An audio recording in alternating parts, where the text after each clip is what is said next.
At dahil birthday ho ngayon ni Lola, isusugod po kami sa bukid para doon i-celebrate ang birthday niya. Kaya tara, let's go!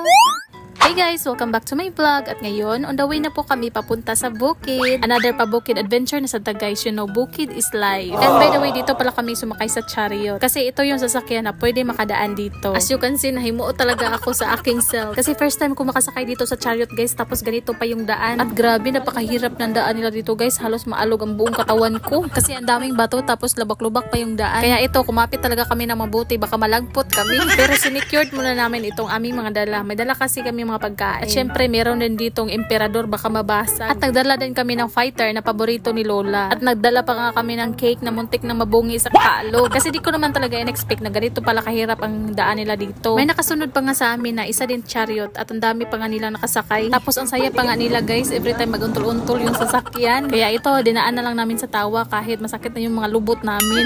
Ganito talaga tayo mga Pinoy, no? Kahit nahihirapan na, ay nakukuha pa rin natin tumawa. Char! And by the way guys, pupunta pala kami sa bukid na tinatawag nilang Tila. Medyo malayo pa nga kami guys kasi dito kami dumaan sa batuon na dalan. Ay, Diyos ko, ang hirap magtagalog be. Hindi naman sana kami dito dadaan guys kaso umulan ng malakas kanina. Kaya doon sa kabilang road, sobrang maputik. Kaya no choice, dito na lang kami dumaan. Pero naduduwag talaga ako guys kasi yung tulay nila dito is kahoy. Nakakatakot baka kasi mabali. At tingnan nyo guys, ito yung pinakamahaba na tulay na kahoy na dinaanan namin. Nag-joke pa nga si uncle na okay lang daw mahulog kasi sa ibaba lang naman ang bagsak. Kuya Juan. Pero wag naman sana mangyari yan dito oy at sana maayos na nga itong kalsada nila. At yan guys, sa 1 oras at 30 minutos na paalog-alog namin sa daan ay finally nakarating na kami dito sa bahay ni Lola. At sakto nga guys, pagbaba namin ay bumuhos kaagad yung napakalakas na ulan. Buti na lang hindi kami naabutan. Pero pagdating namin dito guys, wala pala si Lolo at si Lola kasi nagtanim pala sila ng kamote dun sa bukid nila. Di kasi niya inaasahan na darating kami sa kaarawan niya. Kaya ayun nga, pumunta na lang sila sa bukid para magtanim. So habang wala pa sila Lola dito guys, ay niluto muna namin itong mga dala namin na pagkain. Isda at manok lang naman yung lulutuin namin kasi hindi na kami nagdala ng marami dahil napakahirap nga ng daan. Ito ngang napakalaking isda ay gagawin namin itong kinilaw at sinabaw. At itong manok guys ay minarinate pa nga namin ito ng buong gabi para magkalasa. And as you can see, tinali na nga ni Uncle ang mga manok dito sa kahoy. Pagkatapos ay tinakang na at tinuyok-tuyok pa.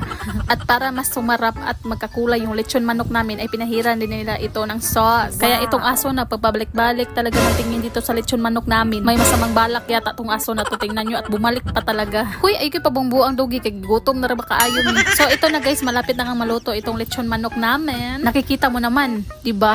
Nakikita mo naman, di na kailangan magsalita na masarap talaga tong lechon manok namin. Kaya matulog ka muna diyan doggy at bibigyan ka lang namin mamaya. At ito na nga guys, kinuha na ni Jim ang lechon manok at inihanda na namin dito sa mesa. Pero bago nga kami magsalo-salo guys, ay mag-pictorial muna kami at magdasal at syempre kakantahan namin ng happy birthday sa Lola.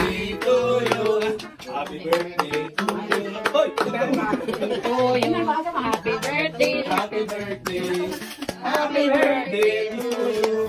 So simple lang naman yung handa namin guys. Ang importante na pasaya namin si Lola at magkakasama kami nagsalo-salo dito sa birthday niya. And actually hindi ko talaga alam yung age ni Lola, pero sabi niya ika-81st birthday na daw niya ngayon. And by the way guys, ang sarap talaga ng lechon manok namin, kaya ito napakain talaga ako ng marami. At meron pa nga ditong kutsinta at photo cheese na napakasarap naman talaga. At syempre di talaga mawawala itong tagay sa handaan. Nagdala kami ng emperador with lime juice pero hindi ako uminom guys. Gusto ko sana yung tuba kaso hindi kami nakabili. At pagkatapos guys, umalis muna kami kasi pupunta kami ng Kalubian. Magsusurvey kasi sila dito at kami kuyog-kuyog lang. And as you can see, gasot-suot ang lumidari sa kalibunan. At pagkatapos guys, ay bumalik na agad kami sa bahay ni Lola. Kumain at nagpahinga kami ng saglit at nanguha ng buko. At di na rin kami nagtagal guys, umalis na kami kasi baka maabutan kami ng ulan. Dito naman kami dumaan sa kabilang road. Ito pala yung bagong kalsada na tinatrabaho pa lang sa ngayon. Mas malapit naman dito kaysa doon sa dinaanan namin kanina. Kaso nga lang, medyo maputik ang daan nila dito. Lagi na kasing umuulan dito sa lugar namin, mabuti na lang at sumikat yung araw kanina. At ito guys, nasunod pala sila uncle sa amin. Dito kasi sila dumaan kanina, kaya yung gulong ng motor nila napuno talaga ng puti. Tingnan nyo, para lang talaga kaming nag-field trip dito. Na-try nyo na ba sumakay sa ganito guys? Sobrang nag-enjoy talaga ako. Buti na lang na-experience ko to bago kami lilipat ng tirahan. Pansin nyo ba, halos yung mga content ko more on bukid?